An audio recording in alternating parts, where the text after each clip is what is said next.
আলাইকুম। যারা কোরআন পড়তে পারেন না, তারা কি করবেন জানেন? হাতে কাজ মুখে লা ইলাহা ইল্লাল্লাহ এই শব্দটা পড়বেন।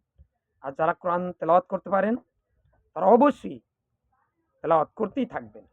কোরআন অ্যাপসে পাওয়া যায় বা পবিত্র কোরআন সরাসরি যেটা আছে লিখিত আকারে, সেটা কোরআনুল কারীম কিনে তারপর পড়তে থাকবেন।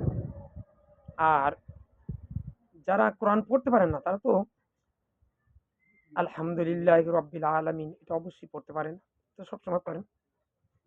সারাটা দিন শুধু পড়তেই থাকবেন আলহামদুলিল্লাহি রাব্বিল আলামিন। আবার কুল আউযু বিরাব্বিন নাস শেষ পর্যন্ত, কুল আউযু বিরাব্বিল ফালাক শেষ পর্যন্ত, কুল হু আল্লাহু আহাদ শেষ পর্যন্ত। যেমন এই ৩ বার যদি পড়ে তাহলে ৩০ পারা কোরআন পড়ার নেকি অর্জন করে কোন ব্যক্তি? যিনি পড়তে এভাবে কুল হু আল্লাহু আহাদ, আল্লাহুস সামাদ, লাম ইয়ালিদ ওয়া লাম ইউলাদ ওয়া লাম ইয়াকুল লাহু কুফুয়ান আহাদ। এই পর্যন্ত এভাবে যে ৩ বার পড়বে, ৩ বার পড়ার পর তার ৩০ পারা কোরআন পড়লে যেই নেকি হবে, সেই নেকিটা এখানে পেয়ে যাবে। আসুন আজ থেকে আমরা হাজার হাজার বার পড়বো কুল হু আল্লাহু আহাদ, আল্লাহুস সামাদ, লাম ইয়ালিদ ওয়া লাম ইউলাদ ওয়া লাম ইয়াকুল লাহু কুফুয়ান আহাদ। আবার কোনো রোগে আক্রান্ত হলে, যে কোনো বিপদ আপদ বালা মুসিবত, হাজার হাজার রোগের শেফা, সেটা হচ্ছে সূরা ফাতিহা। আলহামদুলিল্লাহি রাব্বিল আলামিন।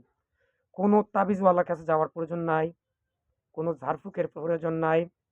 আপনি নিজেই আলহামদুলিল্লাহি রাব্বিল আলামিন হতে আরম্ভ করে শেষ পর্যন্ত পড়ে আপনার বাচ্চাকে ফু দেন। নিজে পড়েন, দম করেন নিজের শরীরের দিকে, নিজের গায়ে ঝাড়ুন। এটা করতে পারেন। তাবিজ তো যাবেন না, ওগুলা বাদ দেন, ধান্দাবাজি। যে তাবিজ বিক্রি করে এবং টাকা খায়, মসজিদের ইমাম হোক, যে কোনো আলেম হোক, যদি দেখেন যে তাবিজ নিয়ে টাকা নিচ্ছে, তাহলে মনে করেন উনি ব্যবসা করতেছেন। আপনি এই ব্যবসার সুযোগ তাকে দিবেন না। এটা একটা কোরআন বিক্রি করে খাওয়ার ব্যবস্থা। এই সুযোগটা আপনারা কখনো দিবেন না। আপনার নিজেরই কুল হু আল্লাহু আহাদ এটা পড়ে ঝাড়ফুঁক করেন।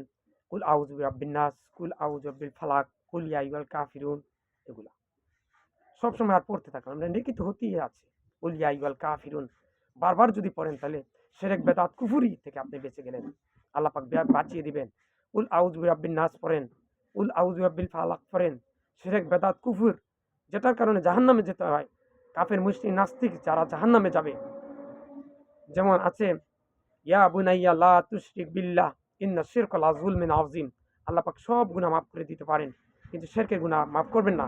তাই আমরা শিরক থেকে বাঁচার জন্য অবশ্যই এগুলো পড়বো বেশি বেশি করে। আরেকটা পড়া আছে, এটা মুখস্থ করে নেবেন। ইয়া মুকাল্লিবাল কুলুব সাব্বিত কলবি আলা দীনিক, আল্লাহুম্মা মুসরিফিল কুলুব সারিফ কুলুবানা আলা তাআতিক, আল্লাহুম্মা আ'inni আলা যিকরিকা ওয়া শুকরিকা ওয়া হুসনি ইবাদাতিক, আল্লাহুম্মা ইন্নী আউযু বিকা আন উশরিকা বিকা ওয়া আন্নী আ'লাম ওয়া আস্তাগফিরুকা লিমা লা আ'লাম।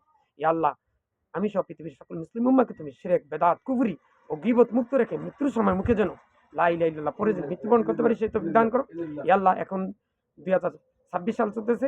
আজ থেকে কিয়ামত পর্যন্ত যত মুসলমান মৃত্যুবরণ করবেন, প্রত্যেকটা মুসলমান যেন উদখুলু ফিস সিলমি কাফা পরিপূর্ণভাবে ইসলামে প্রবেশ করতে পারে। আমি সহ সকল মুসলিম উম্মাহ যেনকে তুমি ইমানের হেফাজত করিও।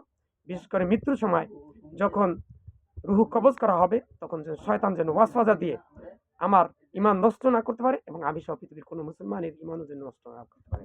আসসালামু আলাইকুম।